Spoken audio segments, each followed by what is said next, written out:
用開英式電源線嘅朋友啊，唔使再慨嘆冇靚線用啦。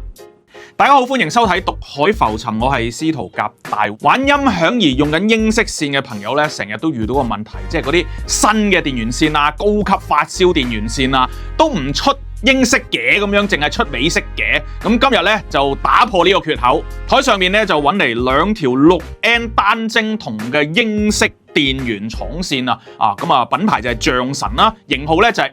5500同埋3300嘅。5500同3300咧，淨係個線徑有分別嘅啫，裡面嘅原材料都係6N 嘅單晶銅。咁5500嘅線徑咧有5點幾 mm 咁粗嘅，而3300咧就係3點幾 mm 咁粗。咁大家可以理解為類似係 Acrolink 嘅4030同埋4020電源線啦，原材料係一樣，個金屬係一樣，只不過線徑粗度上係唔同嘅啫。咁線徑粗度嘅唔同咧，就適合唔同嘅設備使用啦。3300雖然相對500叫幼啲，但係3點幾 mm 嘅線徑咧都已經唔算係幼噶啦。咁3300可以使用嘅咧，其實一般前級啦、串流啦、膽機啦等等都已經得噶啦。咁如果你對功率有非常之大要求，希望有啲粗少少嘅線芯嘅話咧，咁5500就會啱你啦。包括係拖板啦、電柱啦、非常之大食嘅後級啦、mono block 等等啦，就可以考慮5500嘅。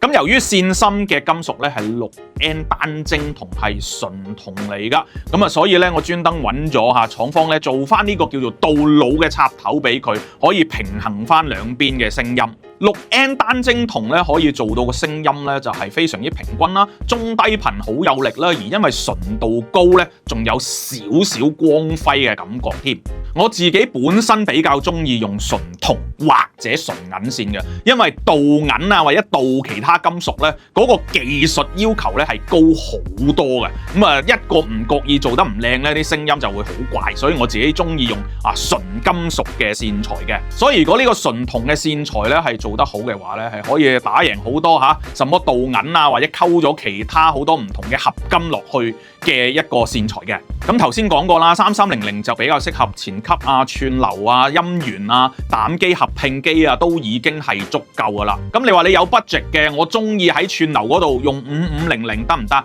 得，冇問題。但係提醒你，用咁粗嘅電源線擺落去可能串流機或者音源嗰度咧，我自己覺得個聲音上咧有啲唔係好夾，即係譬如可能慢咗少少厚得滯唔夠平均咁樣。咁所以尤其喺串流或者音源咧，我都係推介翻3300。咁本身其實呢個導腦嘅英式插頭咧，係比起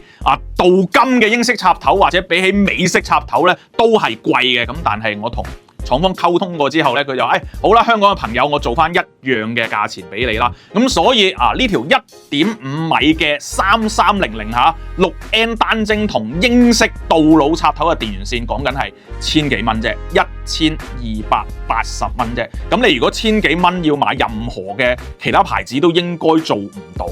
6N 銅再加埋導腦咁靚嘅英式插頭噶啦。咁如果係5500嘅呢個導腦插頭嘅英式電源線咧，就係做緊2180蚊嘅。當然以呢個價錢又好，用料又好，性價比又好，一定係推薦所有用緊英式線嘅朋友咧，可以試一條呢個1280蚊嘅3300導腦插頭嘅6N 銅電源線啦。咁今日介紹呢兩條電源線，有1.5米啦，同埋2米嘅選擇，亦都當然有英式同埋美式嘅選擇。咁但係覺得廠線嘅英式做到咁靚比較少喎，所以今日咧係重點推介個英式電源線㗎。除咗3300同埋5500之外咧，其實象神仲有2條更高級嘅電源線，包括